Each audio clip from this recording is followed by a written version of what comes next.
मतलब मर्दों को बेवकूफ बनाएंगे। सवाल आपसे पहले तो ये बताइए, न्यू ईयर रेजोल्यूशन आपकी क्या है? 2007, 3, 4 या 6?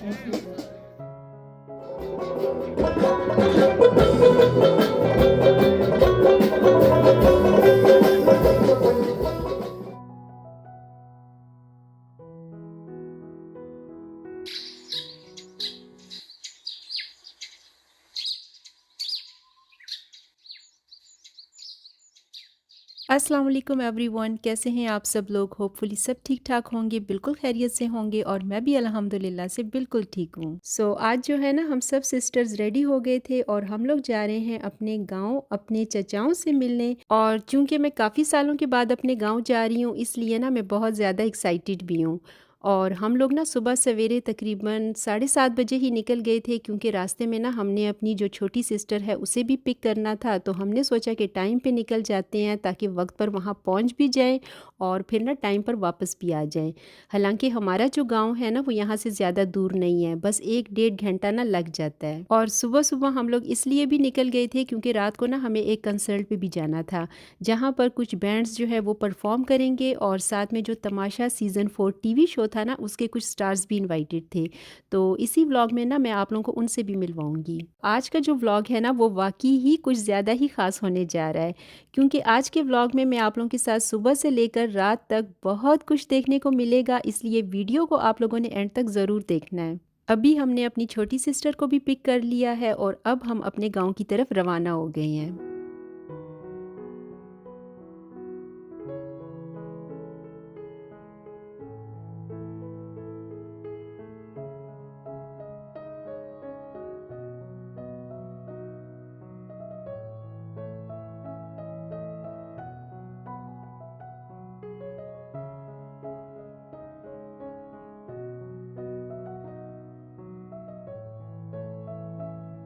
आई थिंक मैंने अभी तक आप लोगों को ये भी नहीं बताया कि मैं किस गांव जा रही हूँ, लेकिन ये जो सामने की वर्डिंग है ना, इससे आप लोगों को ज़रूर अंदाज़ा हो गया होगा कि मैं किस इलाके से बिलोंग करती हूँ। तो अभी बस हम अपने गांव पहुंच गए हैं और गांव में वैसे तो काफ़ी सारे रिलेटिव्स होते हैं, लेकिन हम ना बस सिर्फ अपने चचाओं के घर और फूफी के घर ही जाएंगे। इसीलिए सबसे पहले हम चचा के घर आ गए थे। और मैं जिस चचा के घर अभी इस वक्त आई हूँ ना, तो ये अब इस दुनिया में नहीं है और इनकी जो डेथ है ना, वो कोविड के दिनों में हुई थी। और जिस वक्त इनकी डेथ हुई थी तो मैं यहाँ मतलब पाकिस्तान में नहीं थी, इसलिए ना आज यहाँ पर ख़ास तौर पर मैं उनकी दुआ के लिए आई हूँ।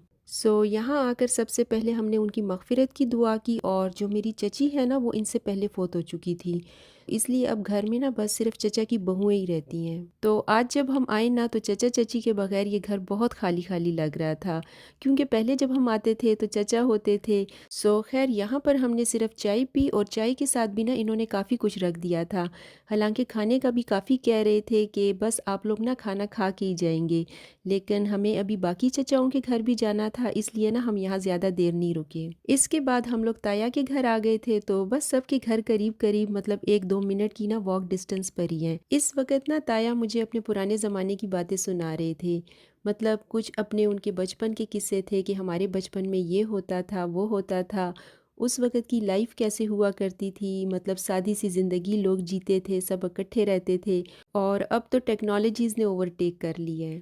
ताया के साथ इस वक्त बैठ कर ना बातें करने का मुझे वाकई में बहुत मज़ा आ रहा था। मैं उनकी मतलब सारी बातों को बहुत एंजॉय कर रही थी, और ऐसी मतलब सादी सी बातें सुनकर ना, जिसमें मतलब बिल्कुल बनावट ना हो, उनकी पुरानी यादें और दिल से निकले हुए किस्से सुनकर ना बहुत दिल खुश हुआ। बातें करते करते पता ही नहीं चला कि दोपहर के खाने का टाइम हो गया और यहाँ पर खाना भी लग चुका था। सारा खाना बहुत मज़े का था, मतलब बिल्कुल जिस तरह गांव का देसी खाना होता है ना, जैसे साग, ज्वार की रोटी और कबाब। हम सब ने ना खाना बहुत शौक से खाया और साग तो हमने सारा ही ख़त्म कर दिया था, बिल्कुल भी नहीं बचा। गांव में ना खाने के बाद चाय तो लाजमी होती है, और चाय के साथ भी इन्होंने इतना कुछ रख दिया था। हालांकि अभी हमने लंच किया था और बिल्कुल भी और कुछ खाने की गुंजाइश नहीं थी। बट ये तो मेरे ताया और ताई की मोहब्बत थी कि इन्होंने ना इतना कुछ अपनी मोहब्बत से हमारे लिए किया। और अभी इस वक्त मैं अपने एक और चचा के घर आ गई हूँ और ये ना मेरे सेकंड लास्ट चचा हैं। अच्छा, यहाँ पर भी मैं ख़ास तौर पर अपनी चची की ना मग़फ़िरत की दुआ के लिए आई थी। और इसके साथ साथ ना मेरे सबसे जो छोटे चचा हैं उनका अभी रिसेंटली एक्सीडेंट हुआ था जिसमें उनकी डेथ हो गई थी, तो उनकी दुआ भी मुझे करनी थी। मेरे छोटे चचा और ये वाले चचा इकट्ठे रहते थे, मतलब एक ही घर में रहते हैं। तो इस वक्त ना चचा हमें बता रहे थे कि कैसे ट्रक ने उनको हिट किया था जिससे ना ऑन द स्पॉट ही उनकी डेथ हो गई थी। इतने अरसे बाद ना मैं अपनी कज़न्स के साथ भी मिली थी, इसलिए आज हमने ना खूब गपशप लगाई। चूँकि अभी हम ना ताया के घर से खाना खा के आए थे, इसलिए ना इस वक्त बिल्कुल फुल थे। तो अभी यहाँ पर इन्होंने हमारे लिए ग्रीन टी बनाई और ग्रीन टी के साथ भी इन्होंने इतना कुछ रख दिया था। अच्छा, यहाँ पर मैं एक बात आप सबसे कहना चाहती हूँ कि प्लीज़ आपने यहाँ पर ना किसी के घर को या लाइफ़स्टाइल को जज नहीं करना है, क्योंकि गांव के लोग ना बहुत सादा ज़िंदगी गुजारते हैं। इनकी सिंप्लिसिटी में ही इनकी खूबसूरती होती है। कम चीज़ों में खुश रहना और दिल बड़ा रखना, बस यही ना गांव की ज़िंदगी होती है। मुझे ना गांव में जो घरों की छतों से पूरे गांव का व्यू नज़र आता है ना, उसको देखना बहुत अच्छा लगता है। तो अभी हम लोग यही बात कर रहे थे कि मेरी कज़न्स ने कहा कि चलो ना छत पे चलते हैं, और हमारी छत से भी ना पूरे गांव का जो व्यू है वो बहुत खूबसूरत लगता है। सो अभी हम लोग छत पर आ गए थे और यहाँ से ना वो हमें दिखा रही थी कि किस रिलेटिव का घर जो है वो कहाँ पे है। इस वक्त बस शाम होने वाली थी और जो सनसेट का व्यू था ना वो भी वाकई में बहुत खूबसूरत लग रहा था। दिल तो कर रहा था कि बस इसी को ना बंदा बैठ के देखता रहे यहाँ से।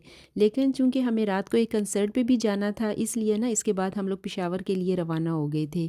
और फूफी के घर भी हमें जाना था, लेकिन कज़न्स ने बताया कि वो लोग ना आज घर पर नहीं है, कहीं गए हुए हैं। सो इसलिए ना इसके बाद हम लोग पेशावर के लिए रवाना हो गए।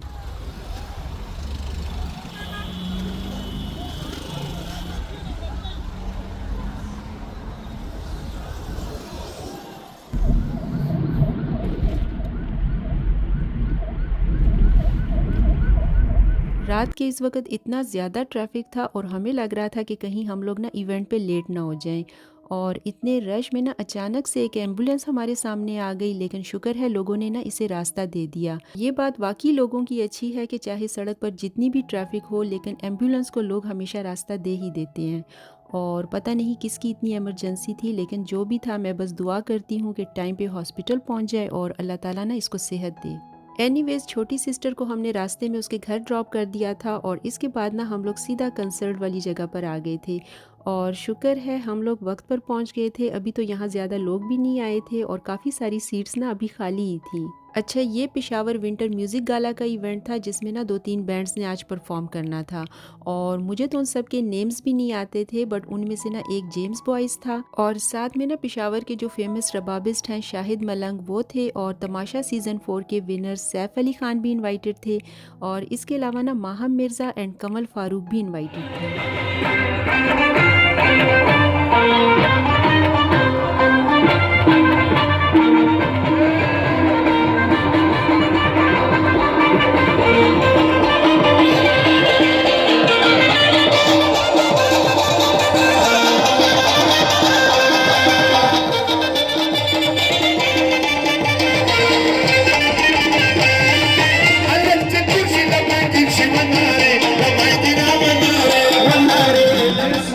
क्या करने वाली हैं?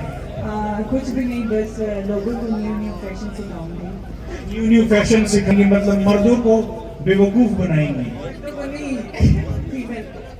फीमेल तो फैशन करेंगी ना, उसके जो सफर करेंगे वो तो मर्द होंगे।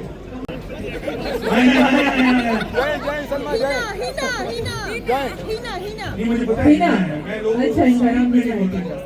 और कैसी है नाम? ये ठीक है। मुझे ये बताइए कि सवाल आपसे, पहले तो ये बताइए न्यू ईयर रेजोल्यूशन आपकी क्या है? वादे के तारीख का सुशवी वादे के राजा बसी तो बड़ी भी शर्मा की वादन प्लान है लगे क्या सर वो वादे कोई सिंह स्टार सो आइडियल सुन दे जमाने लावा तुर्की का सामान था, मैं तो स्पॉन्सर आ गए। जबरदस्ती, ये तो बहुत अच्छी बात होगी। आपने तो पक्का फेंक दिया। दाल बना लिया वो कौन आप? हम भी होंगे जी, बिल्कुल आप कपड़े। अच्छा जी, क्वेश्चन आपसे ये है कि पेशावर कितना पुराना है हिस्टोरिकली? दुनिया में कितने पुराने शहरों में से पिशावर एक शहर है, कितना पुराना है? ओके, 2000 साल, 3000 साल, 4000 साल। क्या जीबी से आंसर आएगा? 2000 साल, 3, 4 या 6?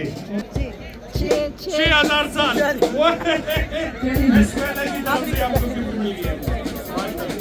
2 गिफ्ट रहते हैं, सिर्फ 2 गिफ्ट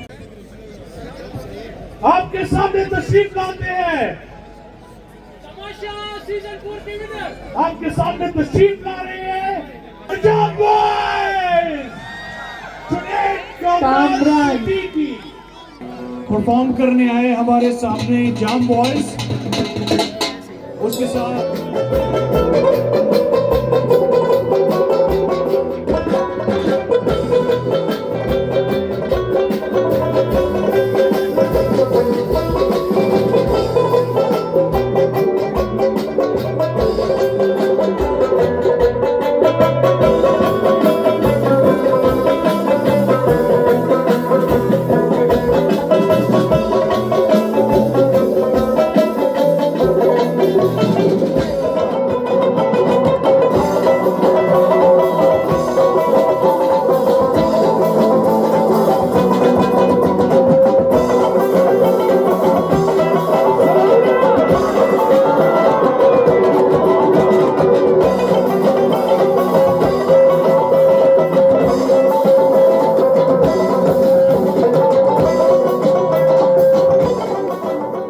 मैंने तो खैर तमाशा सीज़न 4 देखा भी नहीं था और ना ही मैं इनको जानती थी, लेकिन मेरी जो सिस्टर और उनकी फ्रेंड थी ना, वो इस शो को देखते थे और इन स्टार्स को ना देखने के लिए एक्साइटेड थे। लेकिन मैंने भी आज का ये जो लाइव शो था ना, इसको बहुत एंजॉय किया। जो फेमस टीवी एंकर ज़की उर रहमान है ना, वो इस शो को होस्ट कर रहे थे और बैंड्स की लाइव परफॉर्मेंस के साथ साथ ना वो नीचे बैठी ऑडियंस के साथ भी हल्की फुल्की गपशप लगा रहे थे, जिससे जो पूरा माहौल था ना वो बहुत इंजॉयबल हो गया। अच्छा, जेम्स बॉयस को मैंने पहली दफ़ा सुना था, लेकिन इन्होंने ना ज़बरदस्त किस्म का यहाँ पर परफॉर्म किया और इसके अलावा कुछ और सिंगर्स भी इन्वाइटेड थे जिन्होंने परफॉर्म किया, लेकिन मैंने यहाँ पर ज़्यादा रिकॉर्डिंग नहीं की क्योंकि मैं ऑलरेडी सुबह से इतना थक चुकी थी और अब तो बिल्कुल भी हिम्मत नहीं हो रही थी कि यहाँ पर ना कुछ रिकॉर्ड करूँ। एनीवेज, यहाँ पर ना तमाशा सीज़न 4 के जो पार्टिसिपेंट्स थे उनमें कमल फारूक और साथ में माहम मिर्ज़ा थी और इसके अलावा भी इस शो के काफ़ी सारे पार्टिसिपेंट्स थे, लेकिन मुझे ना उनके नाम नहीं आते और पता नहीं क्यों इन दोनों का जो रवैया था ना वो मुझे समझ नहीं आ रहा था कि जो लोग इन्हें सेलिब्रिटी समझ कर ना आकर तस्वीरें बनाना चाहते थे, तो ये दोनों ना उन्हें कुछ खास लिफ्ट ही नहीं करा रही थी और ये दोनों तो बस अपने ही डांस में मगन थी। जबकि मेरा अपना ज़ाती ख्याल ये है कि जब कोई पब्लिक फिगर लोगों के दरमियान आता है ना, तो अगर वो ज़रा मुस्कुरा कर और दिल से उनके साथ फ़ोटोज़ बनवाता है ना, तो लोगों का दिल और भी ज़्यादा खुश हो जाता है। लेकिन इन दोनों में तो मैच्योरिटी मुझे बिल्कुल नज़र ही नहीं आई। मतलब पब्लिक के साथ इनका जो इंटरेक्शन था ना वो ज़्यादा वार्म नहीं था जितना एक सेलिब्रिटी से तवक्को की जाती है। बाकी ये मेरा अपना ज़ाती मुशाहिदा भी हो सकता है। और ये हैं पाकिस्तान के फेमस कोरियोग्राफर निगाह हुसैन, जो कि बहुत ही अच्छे तरीके से सबके साथ मिले। एंड में हम जो इस सीज़न के विनर थे ना, सैफ अली खान, उनसे मिले और ये भी ना सबके साथ बहुत अच्छे तरीके से मिले। इवेंट तो पता नहीं कब तक चलेगा, लेकिन हम लोग तो बीच में ही छोड़ के आ गए थे क्योंकि हम लोग सुबह से थके हुए थे और इस वक्त ना रात भी काफ़ी हो गई थी और इसके बाद हमें घर भी जाना था। लेकिन इस वक्त ना सबको बहुत ज़्यादा भूख भी लगी हुई थी, तो जॉन्स डेली करीब ही था तो हम सब यहाँ पर आ गए थे और यहाँ से हमने ऑर्डर किए थे पिज़्ज़े और साथ में बर्गर। और ये बर्गर तो साइज़ में इतना बड़ा था कि मुझसे तो हाफ़ ही खाया गया। तो बस आज की वीडियो का मैं यहाँ पर एंड करती हूँ और अपनी दुआओं में मुझे बहुत सारा याद रखिएगा। अंटिल देन, अल्लाह हाफिज़।